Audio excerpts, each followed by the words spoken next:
Buen día. El día de hoy nosotros vamos a exponer acerca de la antena de bocina piramidal. Nuestro grupo está conformado por Joan Castellanos, Raya Ahumada y Juan Diego Toro. La antena de bocina piramidal es una antena que tiene su apertura en forma de campana y esta consta de dos planos, el horizontal y el vertical, que son conocidos como el plano E y el plano H. Estas tienen una sección rectangular y tiene diferentes parámetros, como por ejemplo son muy direccionales y tienen ganancias muy altas que pueden estar entre los 10 y los 20 dBi o pueden llegar a tener más. Posee una banda de paso muy considerable, es decir, que su ancho de banda puede ser hasta de 20 a 1.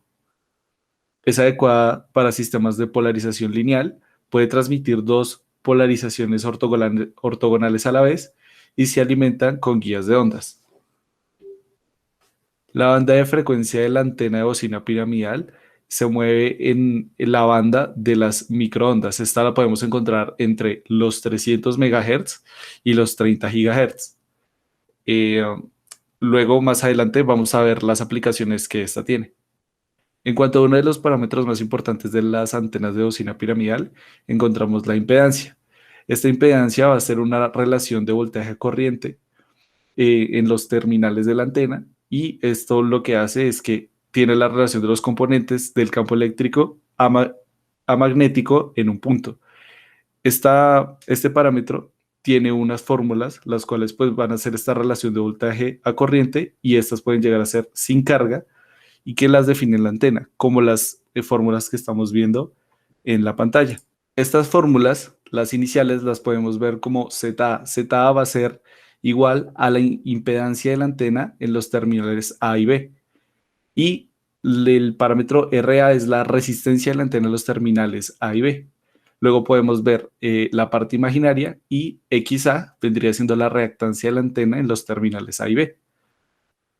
En general, la parte resistiva está compuesta también de RA, que es el parámetro que vemos anteriormente, que es la resistencia de la antena en los terminales, y esta se compone de R sub R, que es la resistencia de radiación de la antena, y RL, que es la pérdida de resistencia de la antena. El patrón de radiación va a ser un diagrama que está en función matemática y es la representación de la radiación que esta antena genera. Por ejemplo, podemos verle algunas imágenes que nos muestran cómo se representa esta. Por ejemplo, en el ejemplo de la derecha, podemos ver algunos de los parámetros del patrón de radiación que tiene, que genera la antena de bocina piramidal. Como por ejemplo, podemos ver su lóbulo principal, sus lóbulos secundarios, los lóbulos laterales y el lóbulo trasero. Como parámetros adicionales podemos encontrar el ancho de haz entre ceros, la relación del lóbulo principal a secundario y la relación delante a atrás. Además del patrón de radiación, sabemos que el espacio que rodea la antena son unas regiones de campo que están divididas en tres. Está la región reactiva de campo cercano, región de radiación de campo cercano Fresnel y la región de campo lejano. Como otro parámetro fundamental dentro de la caracterización de las antenas tenemos lo que es la directividad. Esta directividad pues es la relación que hay entre la intensidad de la radiación en una dirección y la intensidad media en todas las direcciones. La directividad de una bocina piramidal está por la ecuación que vemos en la parte inferior izquierda de la diapositiva, la cual termina siendo 4pi sobre lambda por las dimensiones que tiene la guía de onda y las eficiencias de iluminación en los planos H y E. Como se puede ver, eh, se encuentran pues las dos fórmulas y en caso de que no haya un error de fase, pues a la fórmula la cual se va a integrar para hallar las eficiencias de iluminación va a ser coseno de pi medios, lo que terminaría con una eficiencia de iluminación en el plano X o en el plano E de 8 sobre pi al cuadrado. Y tendríamos una eficiencia de iluminación en el plano H de 1. En caso de no tener error de fase, la fórmula de eficiencia de iluminación terminaría siendo para el caso del eje X 8 sobre pi al cuadrado, y en el caso del eje Y va a ser igual a 1. Si cuenta con error de fase, las fórmulas cambiarían a las que se encuentran en la esquina derecha, y así se podría calcular la directividad de la antena. Como por ejemplo, tenemos una antena piramidal que funciona a 245 GHz con las dimensiones de su guía de onda de 30 centímetros en A y 23.8 centímetros en B, y no tiene error de fase. Entonces se utiliza la fórmula que vimos anteriormente, en la cual tenemos las eficiencias de iluminación como 8 sobre pi al cuadrado en caso del X, y en caso de Y sería igual a 1, con pues sus dos dimensiones. Lo que primero se hace es que se halla el lambda, el cual está dado por la velocidad de transmisión y la frecuencia a la cual funciona la antena.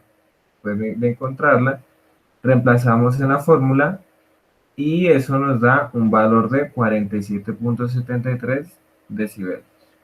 Ah, y eso nos da un valor de 47.73 dB. Bueno, hablando acerca de la polarización, tenemos que esencialmente en las antenas de bocina piramidal se utiliza principalmente la polarización lineal.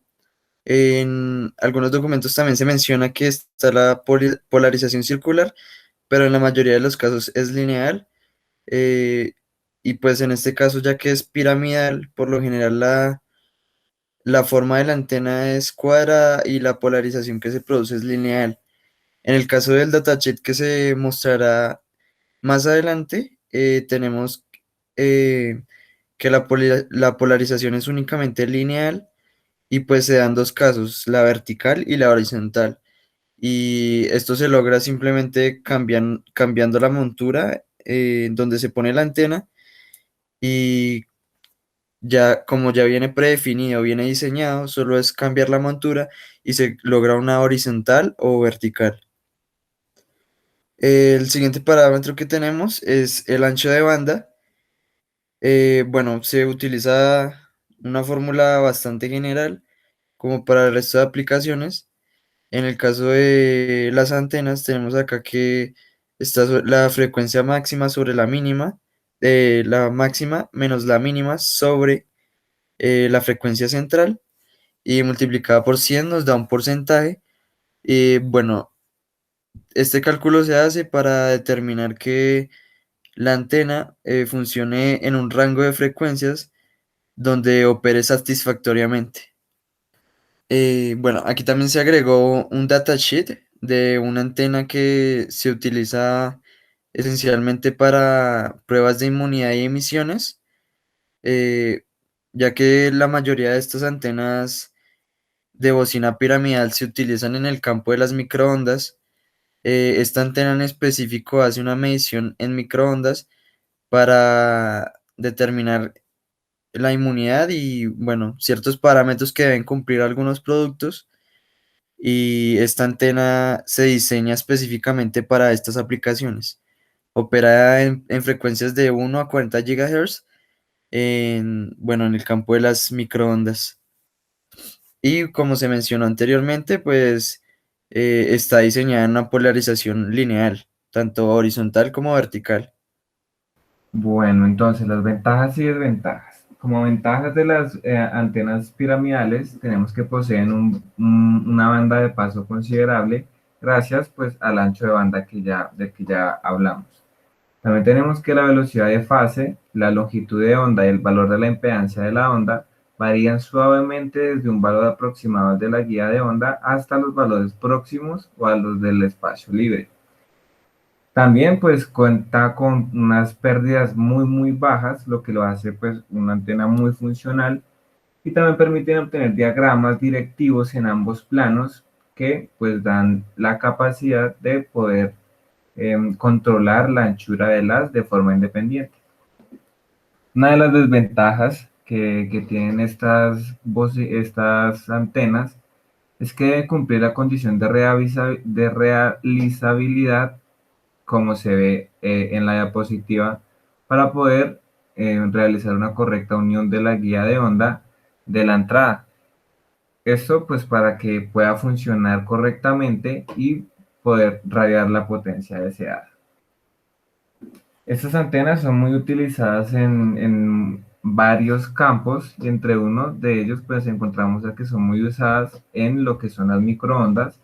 Se usan también ampliamente en la astronomía, ya que pues es un elemento de alimentación de reflectores de gran tamaño para poder hacer el seguimiento a los satélites. También son utilizadas como alimento para reflectores y lentes. Es un elemento que es muy común